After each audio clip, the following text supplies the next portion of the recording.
Hello again, interwebs, and this is another echoey episode of F3G2. See, little stuff going on. What? There's tables. What? We have magic cards for no reason. But there is a reason. Soon, this former movie theater will become part of. This is like the whole room that we're usually in with all the graffiti, and then there's the whole main room. This is going to become part of it's the new home. Famous Faces and Funnies Get Your Fun on Empire. We're going to move. This is our third move in the same shopping center because yes, it's just easier that way. You can move, but it's not far. You don't need a truck. You just kind of push it down the block. This is actually like a 3 storefront move. So much more room. But yeah, we may even get to film up in a little office. Who knows? We'll be around. You'll see stuff. It'll be cool. I have a bunch of books. Not everything from this week, because last night was Comic Book Roundtable. So we were up to like midnight talking about comics. We didn't get any time to read last night because I had to wake up and teach the felons. So it's just whatever I got to read today. And the first thing up is Planet Hulk. Captain America rides around on Devil Dinosaur and is a gladiator, but he wants to find Bucky, but Bucky was sent to kill the Red King, which is like a Red Hulk, and Cap is sentenced to go do the same thing. The Hulks are naturally in charge of Greenland, because Hulks. It was good.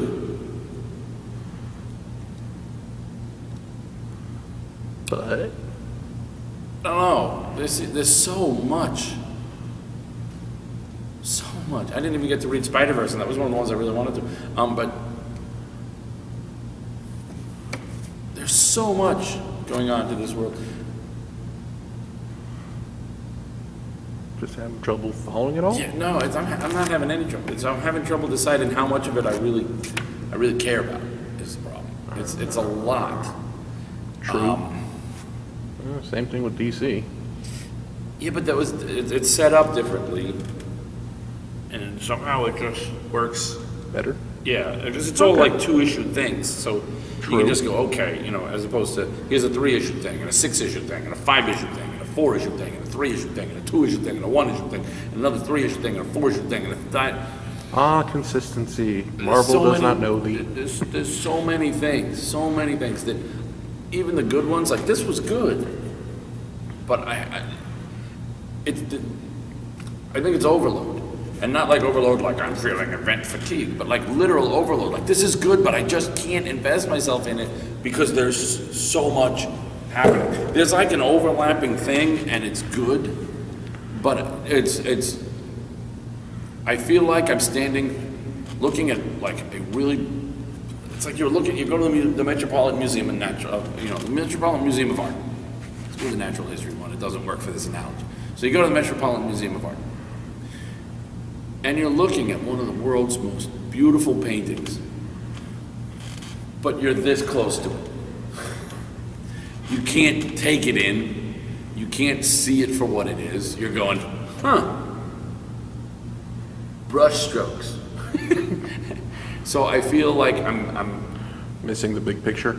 Yeah, no, I know the big picture is there, but trying to find an angle from which to appreciate the big picture is a pain in the ass, is what I'm saying.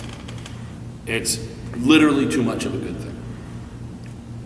Fair point. Star Wars, nothing but Star Wars. This book is great. You already know this is great. You've been buying this. It's been selling out everywhere. It's beautiful. We're gonna have a change of art soon, but it's so good. It's so good. That was the in-between one? No, the in-between one hasn't come up yet. This one's still, he draws such a great Leia. He draws such a great everybody, but when he's drawing Leia and Han, you can see that his focus is on Leia, as it should be. But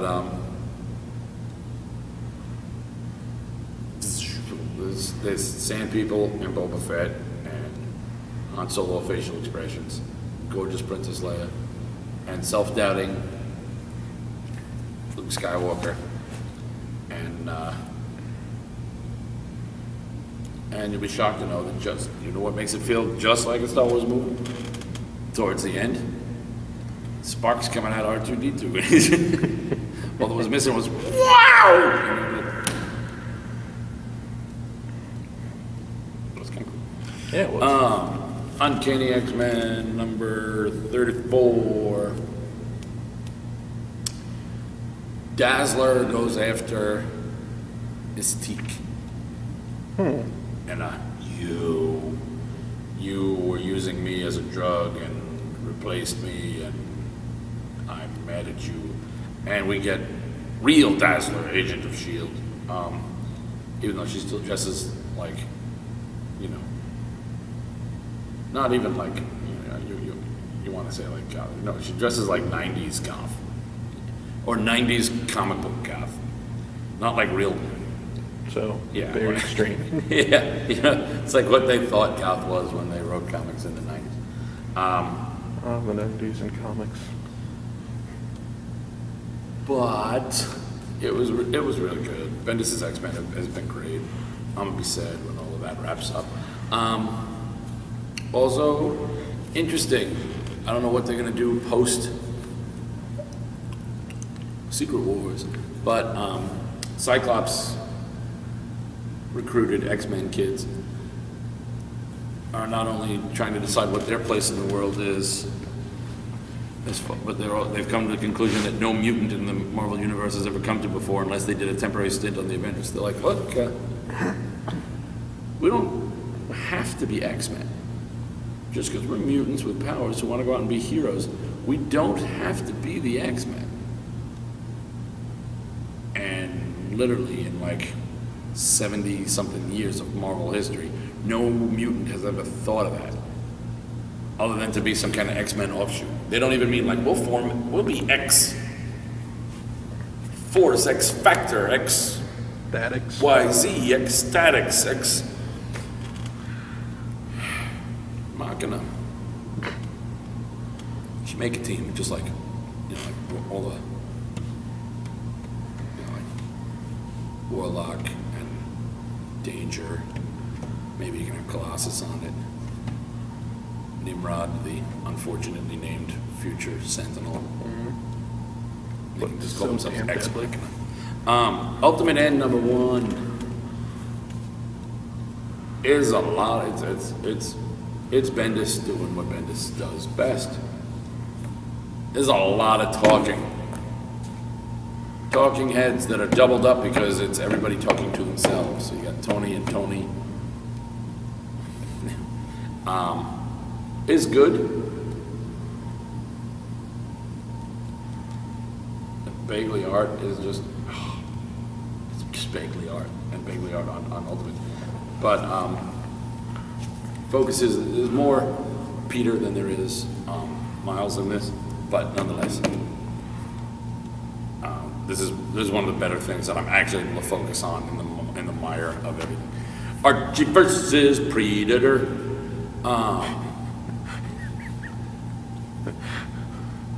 Oh, so many horrible things. Do you ever wonder do you ever just want to see Archie? Did you ever just want to see Betty and Veronica just covered in blood? You ever want to see Pop's head explode? Because while he was about to serve cake to the kids, he held up a knife and that registered as a weapon to the Predator out the window. You ever wonder who would win in a fight? Predator versus Sabrina, especially if the Predator came in invisible through a window and Sabrina didn't know it was there? Oops. There's a nice little nod to Afterlife with Archie, because they go to Sabrina because Betty thinks it's all part of a curse, and they go to Sabrina, who's like, she's like, I got a spell that might help, and she says, well, it's really for zombies, but whoever sees zombies in real life?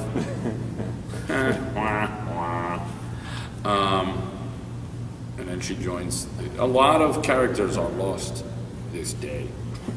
A lot of Archie characters. Plus, I can't tell if it's just me or if it's the art and maybe I'm catching on to something. Apparently this predator, they determined this predator is a teenager trying to prove itself, but something about the way it's drawn makes me suspect, I may be completely off on this, but something about me makes me suspect that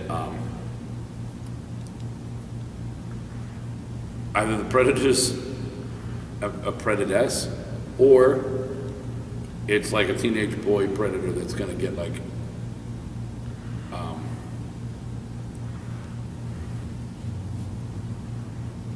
almost like a crush on the girls. But I think it's a girl. I'm not 100% sure. I can't, the predators. You gotta look under the armor for that. But yeah, we lose a whole bunch of people.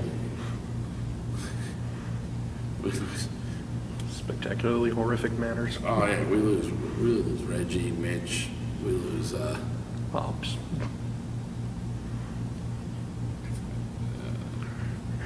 we lose possibly Kevin Keller's dad. It just wiping people out.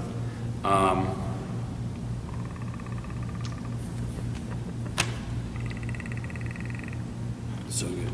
Dirk Gently, holistic detective, is good. The only thing that keeps it from being great is it's not actual Douglas Adams. But if you've ever read Dirk Gently's Holistic Detective Agency and A Long Dark Tea Time for the Soul, then you know how good this is. And it's worthy. It's just not, But I really enjoyed it. I had mixed feelings when I saw it even being solicited for. But I like the way, it's nothing like I pictured Dirk Gently in my head, to be honest. But I like the way he's kind of like, it almost looks like they cast, it almost looks like they made a movie about Morrissey and cast David Tennant to play him, or they made a movie about David Tennant and cast Morrissey to play him. Not sure which way it goes, but that's what I get. This book right here, I'm about to show you, from Oni. This is number 2, Kaiju Max. All right. This book, I should tag Xander Cannon and Oni in this review.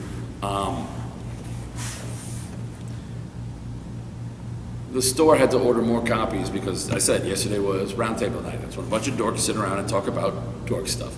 And we were talking about indie comics worth reading. And I talked about Kaiju Max.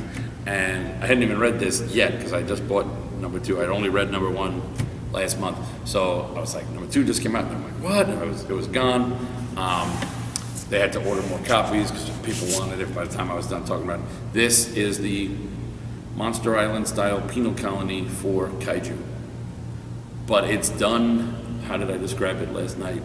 Oz. Yeah, the HBO prison show Oz. For kaiju. Meets like, Godzilla and The Jawa. Pacific Rim. It's so damn good, and it looks cartoony, but the story is deep and like, Oz level. There are gangs, of course there are Crips, but not regular Crips, they're cryptids is the name of the gang. And there's this one giant like bug dad guy who really just wants to get back to his kids that are alone and scared. When he got picked up, basically was trying to defend his family, but he knows if he leads people back to the kids, he doesn't want the kids ending up on this horrible monster prison island because who wants their kids to grow up in a prison? There's a giant goat guy, so my friend Sean was very thrilled. This book is so good. It's so great. Check out Xander Cannon's Kaiju Max. My store ordered more for people. Your store will do the same. Go find it. Convergence number 7. Parallax both saves and fucks up the day because Parallax. Interestingly done. For something without the word crisis in it, Convergence main book has all the feel of a really good Crisis. I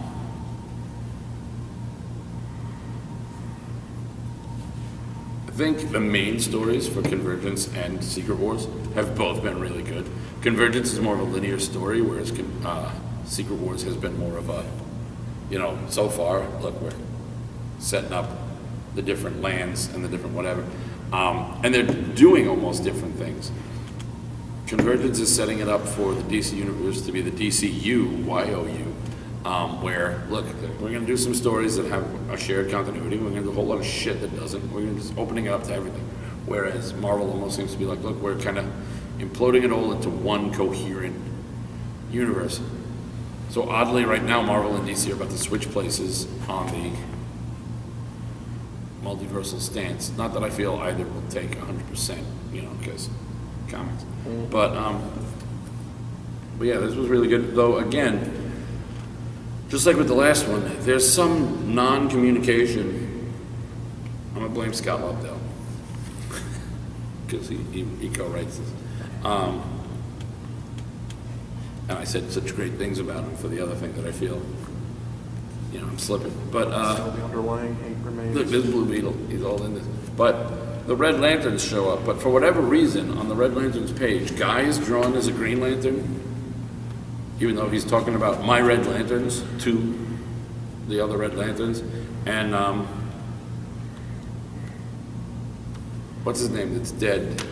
Zox. Yeah, Zox is Zarlis Zox? Zilius Zox. Zarlis Zox is there, and I'm blatantly unaware of his recent demise. So, and I know it's all different time periods, so it could be, but last issue, when they first showed up, Guy was mustache having current Red Lantern guy. Now he's bowl cut having big collared Green Lantern guy, and it's the same guy, and it's not that kind of time swap. You're either from this time or you're not. You don't. It's not like 0 Hour where you switch, where Batman becomes 6 different Batmans as he's running down the street. So I don't know what the little hiccup is there. You all confused. Yes.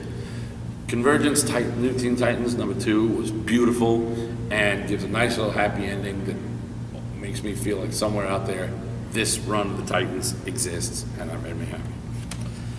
Convergence, Justice League of America #2, the Detroit League, minus their heavy hitters, because Martian Manhunter, Aquaman, and Zatanna are trapped. So it's Steel, Gypsy, Vibe, Vixen, and the Elongated Man having to take on the Doom Patrol from the future, along with the future Jonah Hex from the old Hexed comic, which is actually the past Jonah Hex who got shoved into the future. Time travel and Jonah Hex, not foreign ideas. People are like, why would Jimmy Palmiotti do that when he did his time travel Hex story? And it's like, he ain't making this shit up. Well, I guess he is, he's a comic book writer. But, this is perfectly in line for Hex is a time jockey, is what they do. This was great. Convergence, Green Lantern Corps, this was beautiful, #2. This wraps up the first full meetings of Guy Gardner, John Stewart, and Hal Jordan, who'd all known each other, but not all of each other, you know what I mean? Like, Hal knew both of them. Guy hadn't really met too much either of them, and together they came together as Green Lanterns, and Guy gets his ring, and it was really, really good. Really good. Superboy and the Legion of Superheroes. Kill the boy so that the man may live. That's a Game of Thrones thing. But Superboy in here rapes Sansa. No, Superboy. Really? Really? There was a whole spoiler thing at the Just let the damn joke die already. at the round table.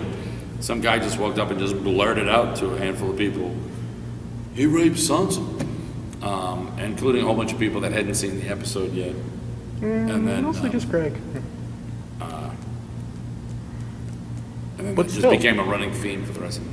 But no, it does not happen again. What does happen in here is the return of Wildstar.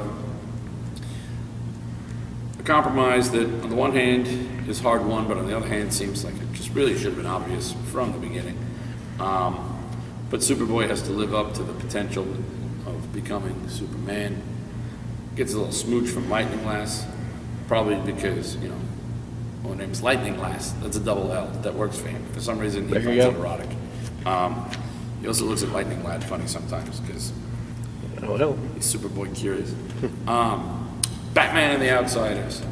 Sad for Rex, happy for everybody else. Rex gets, the dome comes up, Rex gets his powers back. He happens to be in the shower with Sapphire, his wife, when he suddenly turns back into a corrosive chemical man. There's some burnage. It's okay. It's limited to the arm. And his shot at a normal life is lost. Poor bastard. If I had an OMAC, I feel bad for the OMAC. But it was great to see the real Batman on the outside. A-Force number 1 is the all-female Avengers. And it's got like everybody. And when I mean everybody, I mean literally, because this takes place on Battleworld. So Yeah. they don't have to be limited to time or universe. They can just have anybody. And it was really, really good. The art was super good. It was like gorgeous to look at. And let's see, the writers were Marguerite Bennett and G. Willow Wilson. The penciler is Jorge Molina, and the inkers were Molina and Craig Young. With colors included Laura Martin and Matt Miller. We all know Laura Martin is one of the. Well, I bet I can even pick out the pages just from looking through it. Yeah, I think I can. Laura Martin is one of the hands down best things to happen to colors ever. And Sadly, you can't fully appreciate say, I feel bad because she's good enough that I can appreciate what she does. And Colors and I are not friends. I don't see them so good. But this is like an island run by She-Hulk. Or a She-Hulk, because there are other She-Hulk. That's the other part that gets confusing with this. Everything's kind of mixed together. So as opposed to the way the Convergence does it, where you know that in this city you've got this version of the characters, and in this city you've got this version of the characters, and in this city you've got this version of the characters, and in this city you've got this version of the characters. In these lands, these kingdoms, you'll have like multiple versions interact. And the characters are like, the Convergence characters were like, what? There's other me's? These guys are all like, you know, oh yeah, that's Sheriff Strange, Judge Strange, that's the Soldier Supreme, it's Punisher, but he's got Doctor Strange's powers, astral self kind of living inside him. You know, and everybody's just kind of and I'm like, because I'm like, just you're rolling with it. all mostly the same, so I'm having a hard time knowing who's who's. But not in this. That's more of a grander thing with the world, with Battleworld. This itself, beautiful, super well done. Some of the best writing for Miss America Chavez. You get a Megalodon. You get a lot of feels, and you get Medusa is usually a queen, so when she's not in charge, she likes to drop little catty lines like, you know, if I were in charge, and she looks like, bring it, you know, because it's the only fight where, you know, instead of you pulling hair, the hair pulls you. Just like, rah!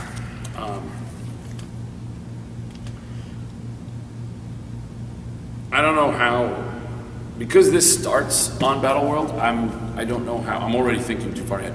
I don't know how this will work when they get back to an Earth, but I want to read it. I'm not always the biggest fan of Marguerite Bennett. but I would walk through fire for G. Willow Wilson. Oh, yeah. Also, I like saying G. Willow Wilson. It is fun to say. In my head, I always hear it like, Old-time news report radio announcer. no, I always hear it like the cat in Looney Tunes that shows up selling, we represent the Little Giant Vacuum Cleaner Company. Washington. That's what I was saying. Whenever I say it, it's G. Willow Wilson. And I just picture a cat in a suit with a vacuum. Because TV did this to my mind. This is great. Read this. This is. Just meant you had a good childhood. If you like good comics, this is what you want. This is a great comic. If you're one of the people who has rightly been complaining that, hey, where are all the women-written, women-led books? There it is. This has so much estrogen. I actually had to take testosterone supplements just from holding it. But it was great. I didn't even take the testosterone supplements. I got in touch with my feminine side, and I'm all like, I'm like Ginger Spice. I'm all girl power over here. This was great. You can go with your wife and get your hair done. And the boys are there. Don't feel like they're left out. They're there. You get Submariner. You get a whole boatload of Thors. You got Luke Cage pushing his baby around.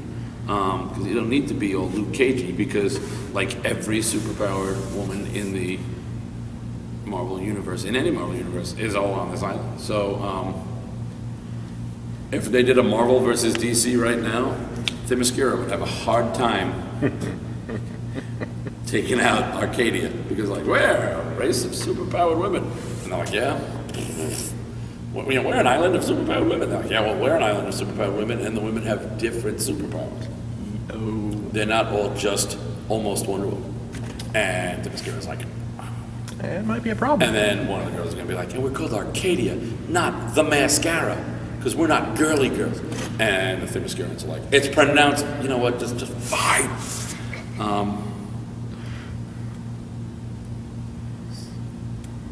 Sometimes I forget that things that happen spontaneously in my head haven't actually happened. I kind of want to see this now. I talk about these things like there's an actual book where you can read this. Guardians of the Galaxy. Strange little Brings an headliness. end to the Guardians because Secret Wars is going to have Guardians of Nowhere. And then what will the fate be of the Guardians post-Secret Wars? I do not know. What I do know is Cosmic Gamora gets in touch with the softer side of Sears. There are some tender moments. I don't like the face on the way Venom is doing his face now. For some reason, he looks like a cross between the supervillain Armadillo and a Chitauri. Is it still Flash? Yeah, it's still Flash, but he now looks like a Chitauri Armadillo. Chitarmadillo. Knock yourself out, big boy. Daredevil number 15.1. We get some stories told as they're working on Matt Murdock's, the Man Without Fear, the life story of Matt Murdock. And we get a great story on how Matt came to the conclusion that how Matt was first able to work the juxtaposition between guy who takes down criminals as a vigilante and lawyer who defends criminals as a defense attorney. And there's a really just great story for how that happens. Then you get one with him versus Diablo that just goes to show you that no matter how much of a joke somebody is, they can always be dangerous under the right circumstances. Oh, Killstrike, number 1 of 4. This warped love story for 90s comics is amazing. This guy finds out that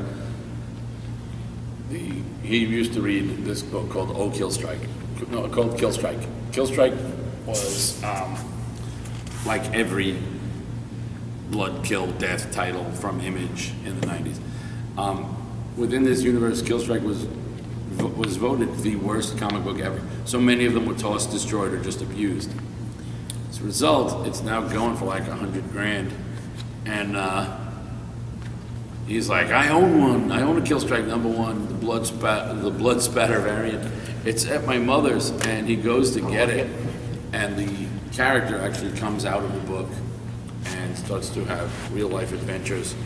All he wants is vengeance, but in the real world, none of his enemies are here, so he has no one to get vengeance upon. So he really just wants this guy. He's like, you got anyone to get vengeance? And he's like, no, we don't have real enemies. And they talk, and eventually he goes, well, I mean,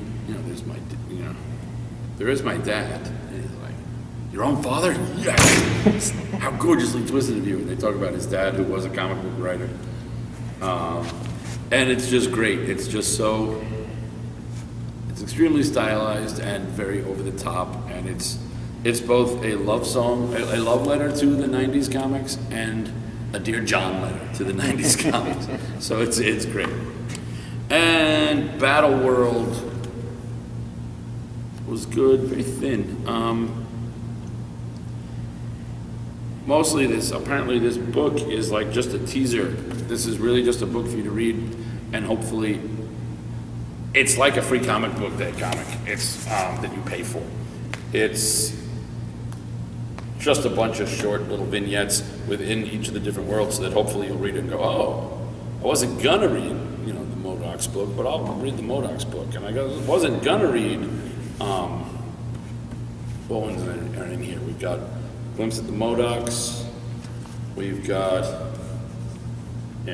Soldier Supreme, we've got Modoc Madness. So there's just all these little glimpses into the world of, things happening along Battle World. And it's the end of the pile. So it looks like that's it for this week. There were other things I really wanted to read. I wanted to read the Spider-Verse #1 for Secret Wars. I wanted to read Mark Waid's Insufferable. I didn't have a chance to get up to that. It made me sad that I didn't get up to that. I didn't get up to Hexed. Because some of these books are the books I buy, some of these books are the books I borrow from Rick to read for these reviews. So I have to focus on reading the review ones first so I can give them back. So, single tear. Make your stores order Kaiju Max.